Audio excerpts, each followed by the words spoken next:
M8 Grand Coupe. And when we create such a car, of course, the proportions are key. The side profile is incredibly important. We made a very long wheelbase, very short overhangs, also good for the handling capabilities of the car. We made the roof line extremely fast for a four-door vehicle, so I believe we can truly call this a four-door sports car, not just a four-door coupe. If we look at the rear end design of this car, I believe the unique and exotic nature of such a vehicle really comes across. Everything is done to create this very sporty expression.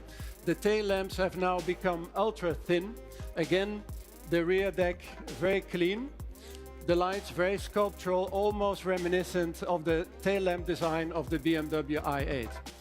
When you look at the rear view, all the lines express this precision that you would also experience while driving the car.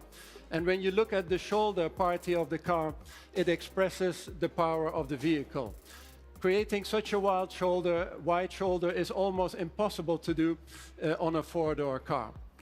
This car, we believe, is the perfect embodiment of the next steps in our BMW form language.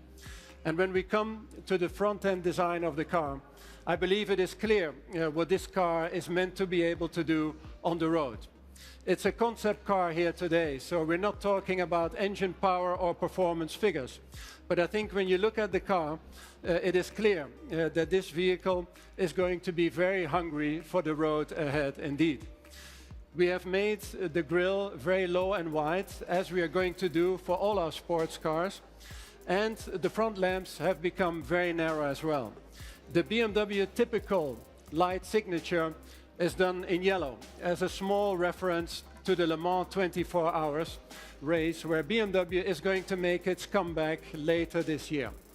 As a designer and a passionate driver, of course, I'm very much looking forward to that race, but also to be able to share with you more news from us in BMW Design. Thank you very much. So